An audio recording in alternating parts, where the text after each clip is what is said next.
10 years ago, I won a competition to have a private full expenses paid party on a state-of-the-art cruise ship.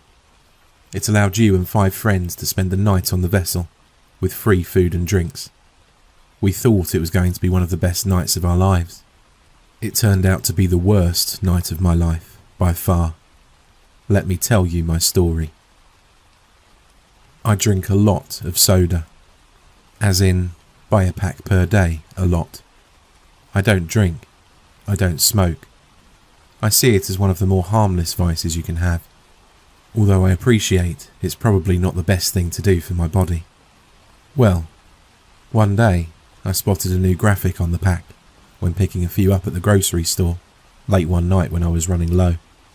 It had a bright graphic of the sun wearing sunglasses and stated in large vibrant lettering, "For a limited time only, prize draw entry for a deluxe cruise party day with each pack. Will it be your lucky day?" All you had to do was scan the QR code on the box, along with a picture of the receipt. Easy enough. And so, for the next 2 months, I dutifully scanned the codes in the hope of being lucky. 48 packs in all. I didn't give myself much chance though. There must have been hundreds of thousands of entries nationwide.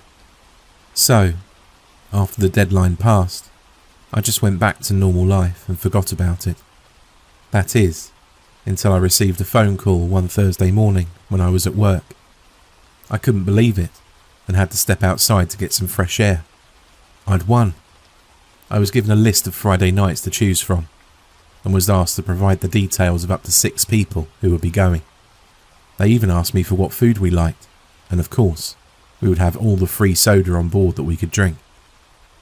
Upon speaking to the rep further, we'd have a huge cruise ship all to ourselves, including a huge swimming pool, games arcade and tennis court. The only people on board would be us, and a skeleton crew to steer the ship and serve food.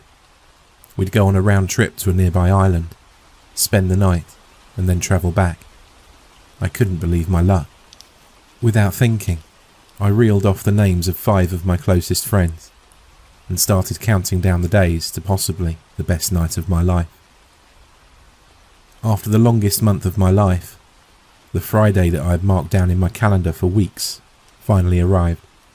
I gathered my things hurriedly and made for my car. It was a long drive to the dock, about 2 hours, but it would all be worth it. As I pulled up into the parking lot, I could already see the huge cruise liner that had been laid up for us. It looked unbelievable. As I got out of the car in amazement, I could see my group of friends in an excited circle. They all greeted me with enthusiastic hugs and smiles. "I can't believe it. This is going to be so awesome," exclaimed Will, my best friend.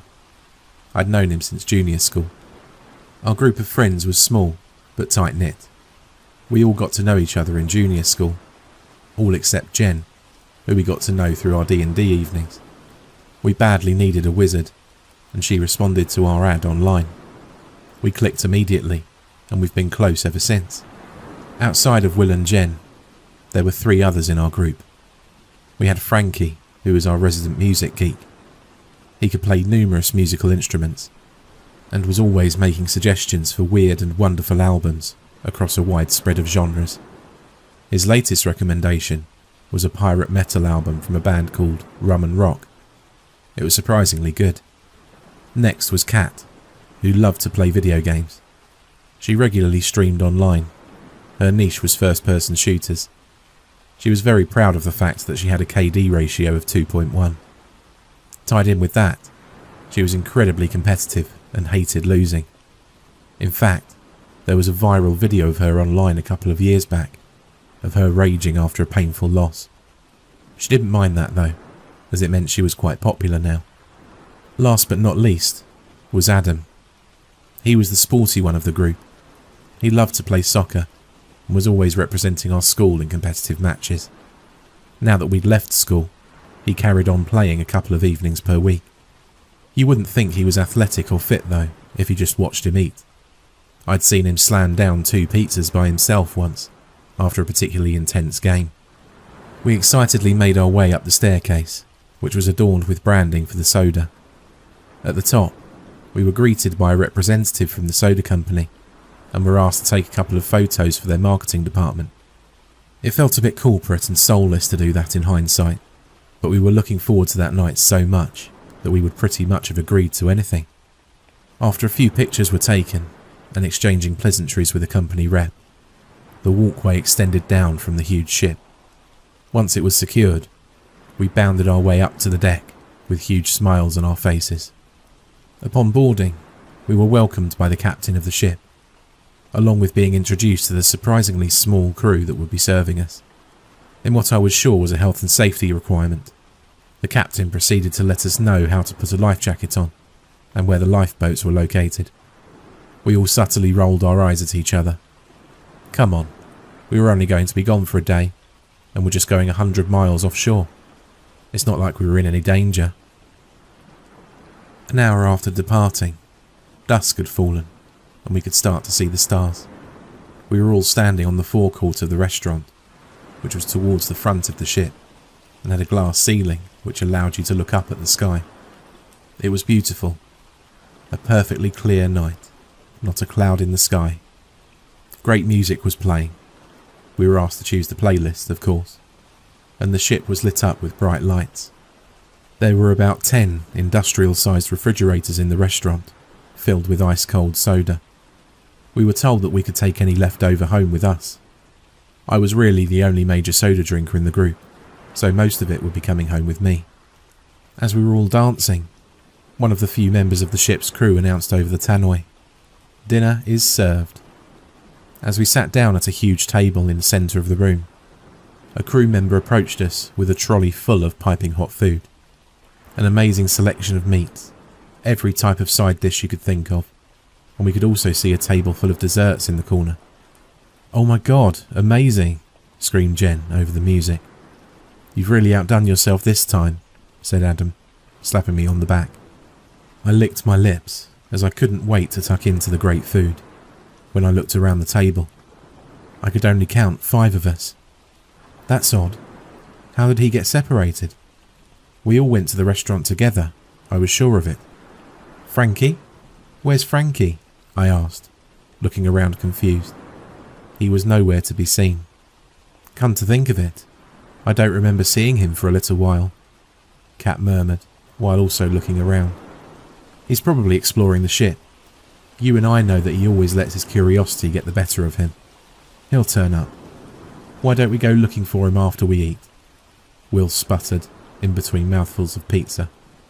So, we agreed to finish our meal first. I mean, he did always have a tendency to go wandering off, regardless of what we did. If we ever went grocery shopping, we'd find him in some random aisle. If we went to the mall, no doubt he'd find the weirdest store and be looking at something strange in the back. It wasn't exactly unusual for him to go missing. After 15 minutes of solid gorging, we decided that now was the good time to try and find him. As we struggled to stand up due to being jammed full of delicious food, a crew member let us know that they'd keep it warm for us if we wanted more later. I couldn't imagine that myself, but you never know. As we looked at the paper map that we were given upon boarding, we tried to agree where it was most likely that Frankie would be. We almost unanimously agreed that the arcade would no doubt be the most likely place. You couldn't drag him away once he went into one. He loved playing the game machines. And so, we made our way to the arcade. It wasn't a very long walk, but we had to go through the innards of the ship. We approached the entrance, which was adorned with images of cartoonish characters, along with iconic video game images. It looked like we had time travelled to the 1980s, with jazzy carpets and bright neon lights illuminating the huge room. It was difficult to hear much above the cacophony of sound effects and retro music. Everything was bathed in a blue and red neon glow. "Frankie, you in here?" I shouted, as I paced down the room looking at every arcade cabinet as I went. "Come on, man, you're missing all the awesome food. There's plenty of time to kill zombies and collect rings afterwards," yelled Adam, with his arms stretched out. As we reached the far end of the arcade, there was no sign of him. There was an unmanned bar at the end of the room. There was a little sign saying, "Help yourself to any refreshments in the fridges. Game on." It was a nice little touch. Of course, the only drink in there was the various different types of soda that the company made.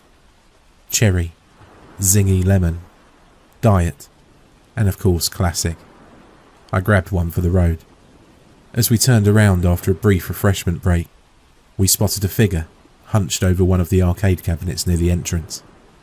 I ran towards it, and as I got closer, I could recognise those red sneakers anywhere. It was Frankie. "Where did you sneak off to? We were looking for you," I said in relief as I put a hand on his back. I was briefly struck by how clammy and cold he felt. A chill ran up my fingers. It was difficult to see properly in the red light, but as I tried to look at his face, which was staring at the screen, he had a blank, almost vacant expression. "You feeling okay, buddy?" I asked in concern. It took a couple of seconds for Frankie to say something, but he muttered, "Sick, feeling sick." His voice was concerningly monotone, but I chalked it up to him not feeling well. That had also explained the fact that he felt cold to the touch. "Seasick, huh? I used to get that when I was a kid. Let's go on deck with some fresh sea air. Should set you straight," said Will reassuringly, as he put his arm around Frankie's shoulders and led him out of the arcade. Frankie was shuffling his feet and had his head down. He must have been feeling really ill. As we walked through the inner corridors of the ship, we followed the signs taking us to the tennis courts. They were outside, and seemed like as good a way as any to make it on deck. After a minute or two, the fresh smell of the sea air blasted us in the face as we walked out on deck and approached the tennis courts. They were clearly in good condition, and were floodlit in bright white light from above. As I was leading the group, I turned around and said, "Hey Adam, I bet you'd love to play a game or two. See any rackets?" But the last word got caught in my throat. As I scanned around the group, Jen and Kat were huddled together. It had admittedly gotten a bit chilly since the sun went down. I was regretting not bringing a jacket myself. Will had his arm around Frankie's shoulders. Frankie was still looking at the ground and hadn't said a word since those few in the arcade.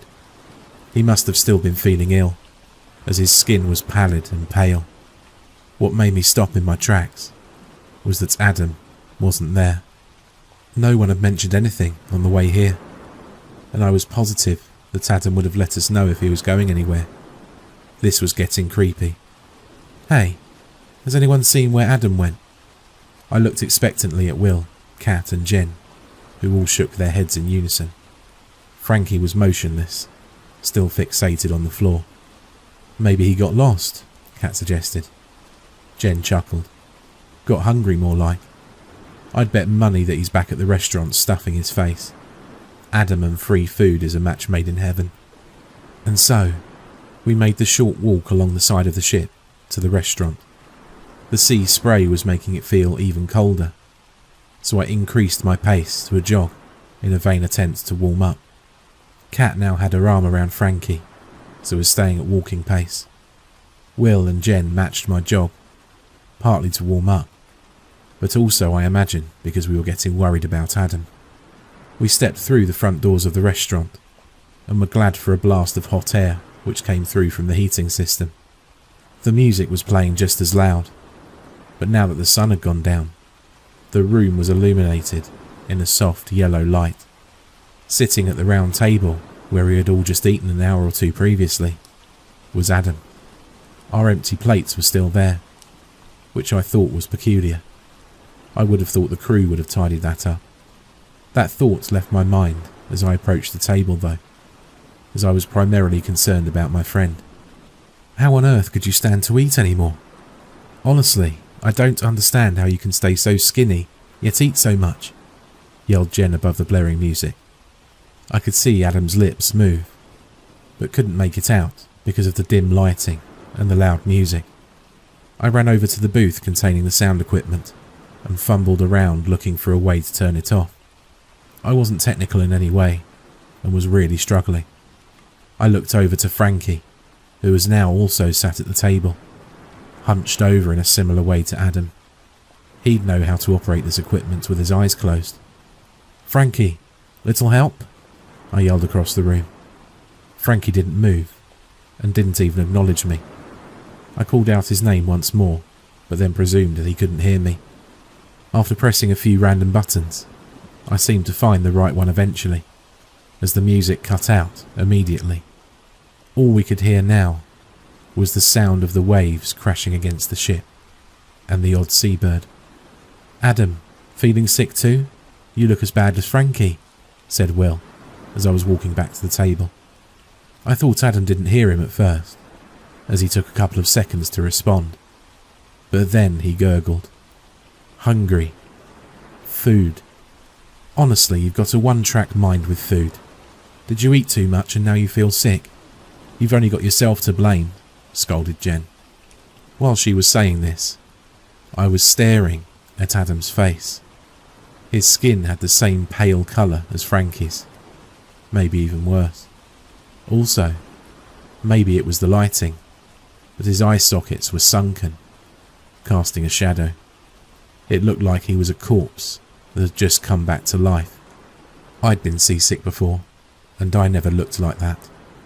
As I was about to get closer to Adam to take a look up close, I looked up and spotted a silhouette standing in the doorway. It was Kat.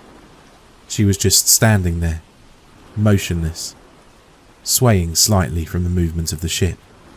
Jen jumped up out of her seat and hugged her. "Hun, are you cold? What's wrong?" she said with a concerned look on her face. Without lifting her head, Kat simply croaked. "Sick. Sick.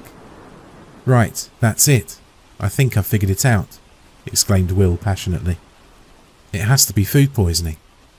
It just doesn't make sense for the three of us to get sick. Luckily, I feel fine at the moment, but maybe we should tell the crew. And we certainly shouldn't eat any more of this food, delicious as it might be." It did make sense.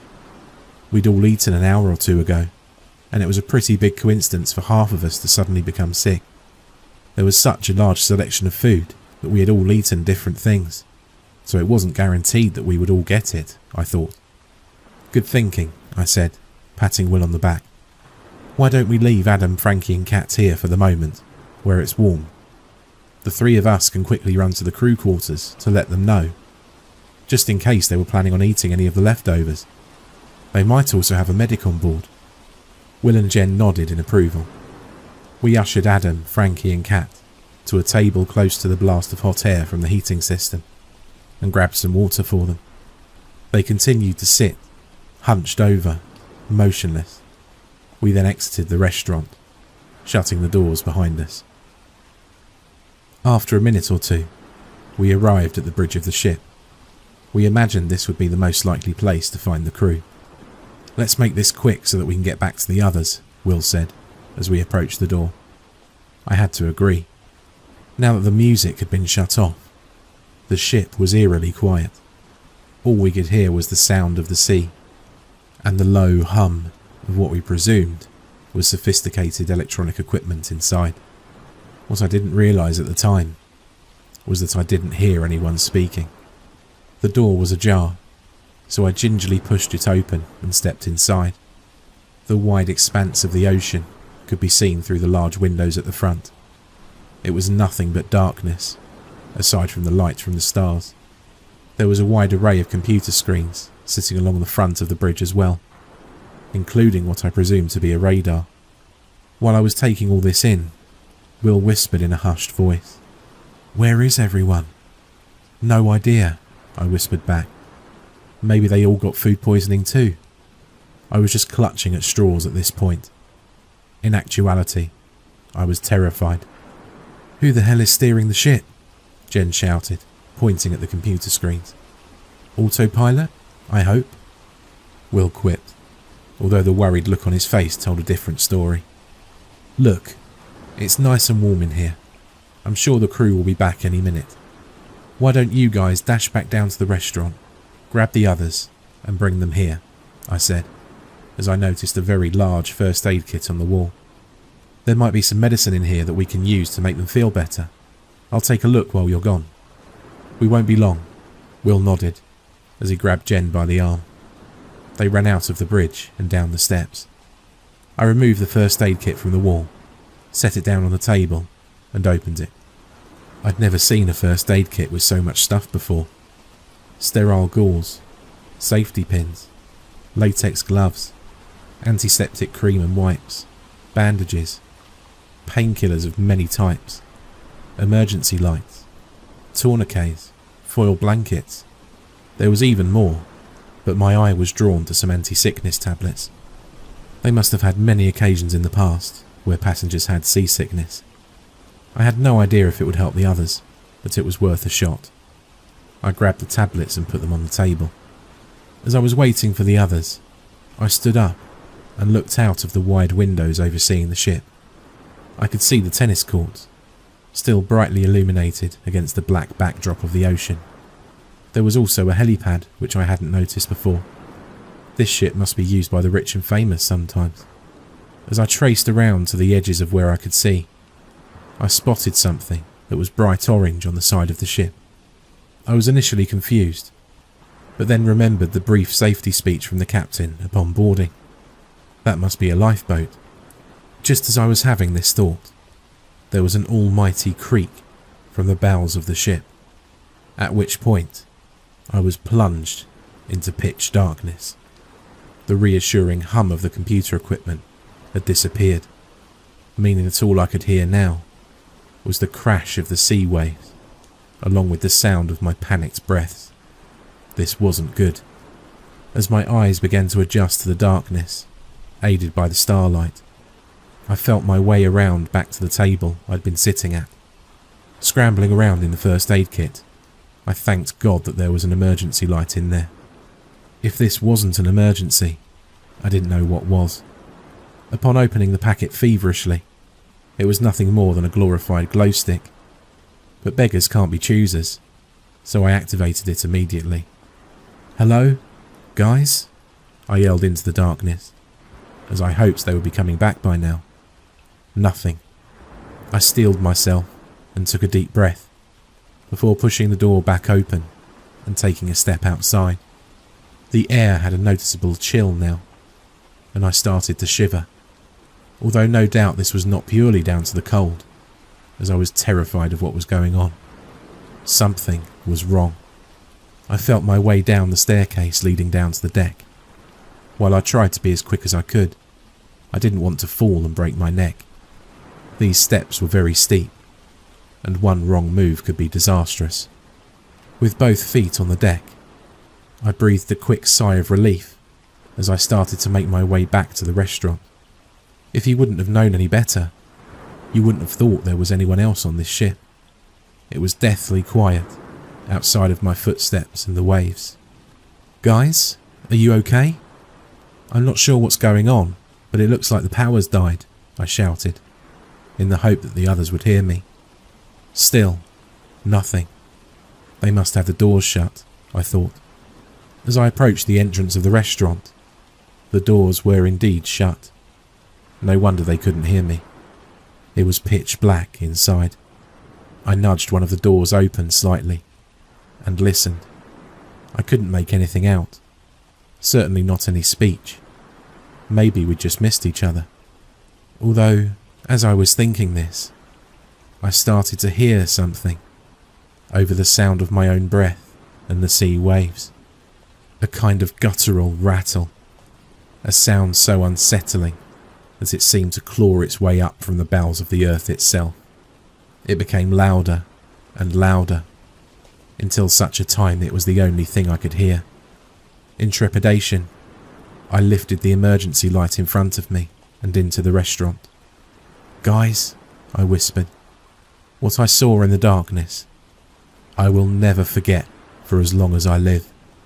I could just about make out 5 silhouettes against the dark backdrop, the faint light giving the standing shadows form. Due to the differences in height, I immediately knew that these were the others, but it felt off, somehow. With that, and as the unnatural cacophony of croaking and rattling grew louder still, the 5 silhouettes raised their heads with a slow, deliberate movement. In the darkness, 10 glowing eyes flickered and shone as one. their malevolent gaze fixed upon me. I froze in fear. As my eyes adjusted to the darkness once more, the features of the 5 figures became grotesquely apparent. Elongated limbs twisted at unnatural angles, skin ashen and mottled, with an otherworldly pallor. These things were not my friends. I didn't know what they were, but I didn't want to stick around to find out. As I mentally prepared myself to run, the taller figure in the centre, that I presumed to be Adam, or at least used to be Adam, raised his deformed arm towards me. A piercing, shrill scream filled the air as the figures started to run towards me. In panic, I slammed the door shut and attempted to bar the handles with the emergency light stick. It wouldn't hold long at all, but it might give me a sliver of a chance. My mind wasn't working at all as I sprinted back in the same direction as I came. What would I do? Bar myself in the bridge? What then? The power was out in the ship. I was effectively stranded. Then, I remembered what I saw when I was looking out of the bridge windows. There were lifeboats. If my friends were still here somehow, I could come back and save them. All I knew was I had to get off the ship. I ran as fast as I could in the darkness, my hand grasping the side rail to help guide me. I kept tripping over my feet, as terrified as I was. All 5 of them were screaming now. I could hear them hammering at the inside of the door, scratching frantically in an attempt to escape. I clambered up the side of the lifeboat, which was hanging off the side of the ship. In a mad panic, I began smashing buttons and switches on the inside. The vessel must have had its own emergency power source, because as I hit one button, a dull red light came into being. I could see 2 buttons, deploy and engine. I thrust my palm against the deploy button and prayed. To my relief, mechanisms began to spring to life, and the boat slowly began to descend. I had no idea if I would survive on the open ocean, but it had to be preferable to staying up there with those things, whatever they were. As I was about a metre below deck, I heard the crunching of wood and a multitude of forceful footsteps. The screaming had now reached a crescendo. They had broken down the door and were heading my way. "Come on, please God, come on," I screamed in anguish, pleading the mechanism to work faster. Once I was around 3 meters below deck, I looked up. Although I couldn't see their bodies, I could see those 10 glowing eyes staring back at me. The shrill screaming had stopped now, but I could still hear that guttural, almost primal rattling, overpowering the sound of the waves. They were just looking at me, unmoving, motionless, like a lion stalking its prey. I was at their mercy. They could have easily tried to jump onto the boat, but they didn't. All they did was watch, and keep watching, as the boat eventually made contact with the sea. I didn't want to take my eyes off them, but I had to. I mashed the red button that said engine, and the overpowering noise now became an intense whirring, as the boat's engine came spluttering into life. "Yes," I screamed at the top of my voice. "Go, go!" The boat automatically disconnected from the lowering mechanism, and I was now on my own. I didn't care where at this stage, but the boat slowly managed to get some distance between me and the ship. As I looked back at the cruise ship, I could still see the 10 glowing eyes fixated on me. The glowing was almost even more intense now, as if they were angry I couldn't become one of them. As the ship began to shrink and disappear from view, I spotted an emergency flare on board, which I immediately set off. It leapt into the sky, illuminating it for a moment with bright red light. I'd done all I could. Now I had to hope for rescue. It's now 10 years later, and I never saw my friends again. A passing ship saw my distress flare and picked me up, thankfully. A search party was sent out for the cruise ship, but it was never found. It was as if it went silent on radar. and disappeared into thin air. The authorities were baffled as to how such a large vessel could disappear. I was questioned for days. They never believed me when I told them about those things. Delirium from food poisoning was the verdict, but I knew better. The soda company ended up being sued by my friends' families, as they never came back. They won, and the company went bust. Even after all that, and how guilty I feel, their families gave me some of their settlement money. It's enough that I'll never have to work again. I'm grateful, but I would trade it all in for a second, just to see my friends again. I've never touched a can of soda since. It brings up too many bad memories.